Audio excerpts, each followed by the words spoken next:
Hi, I'm Mel with Beaducation. Today we're going to add some fun color to our anodized aluminum blanks with permanent marker. Today I'm going to show you how to color in your patterned anodized aluminum blanks.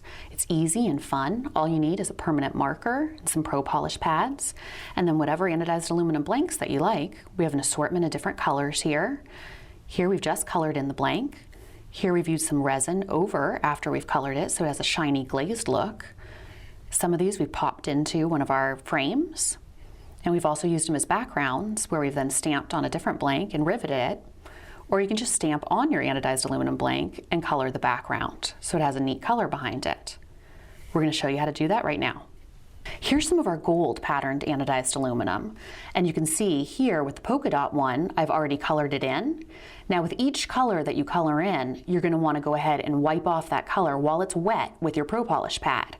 Here I took a little extra time before I wiped so you can see a little bit of the blue background, which I still think looks nice. If you don't want that though, you got to be pretty rapid with your pro polish pad. Now I'm going to show you how we would color in this. Really, you can do anything you want. It's just playing, having fun. So you can kind of go nuts with the colors. Here I'm going to use kind of a thicker fine tip marker. Just color here.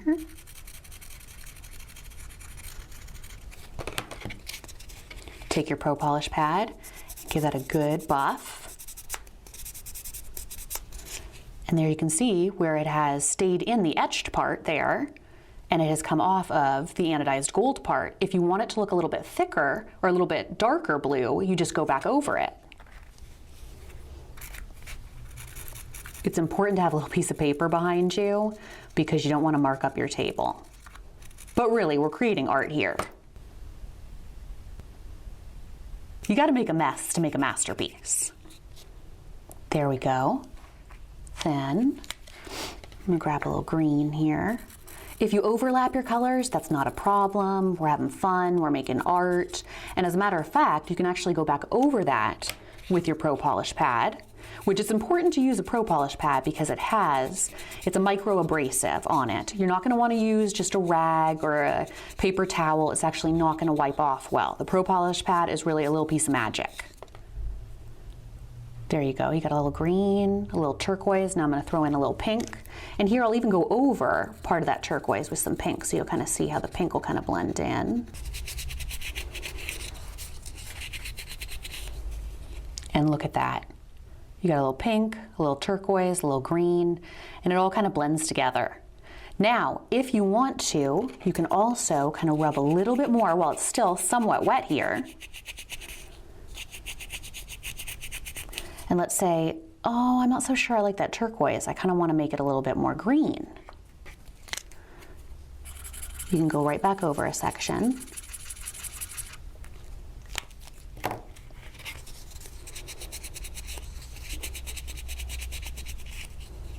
And there you've made it a little bit more green.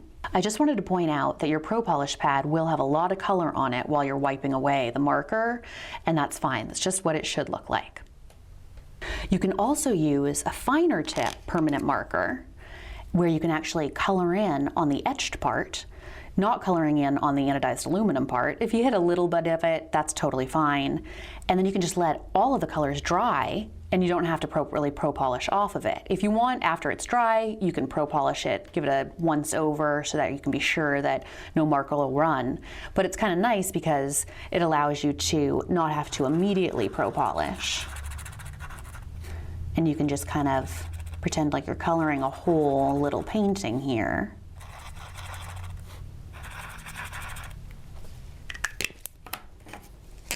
You can go over colors.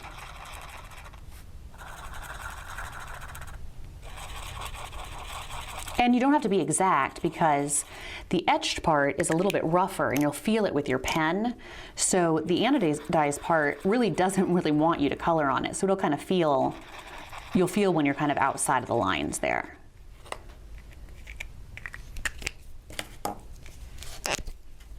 And if I'm not fond of that green, I can go over it in blue. And if you want, you can also leave some of these kind of that natural silver color that they are. If you color all of them in, that's how it looks. If you leave a few silver, actually quite a few, you have this guy here. I think one of my favorite colors to color in are the black blanks that we have, because you don't have to worry about wiping off any of the pen quickly. You can just go ahead and color on it, and it's not going to alter the black color because that's as dark as it's going to get. Here I used purple, magenta, and red, and it kind of gave this cool 80s feel to it. On this one I'm going to use different greens and turquoise, and you'll see what I mean. You can just color here.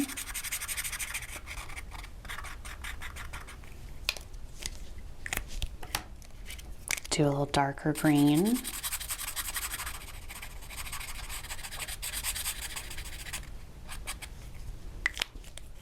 And some turquoise. And don't worry about getting the pen on your fingers. It is permanent pen, so you're gonna get quite a bit on there. But hopefully you wash your hands once or twice a day, so that'll get it off. And you can always wear some latex gloves or some dishwashing gloves if you're really concerned about having any permanent marker. And then, so you have it all like this, go ahead and just kind of give that a little polish.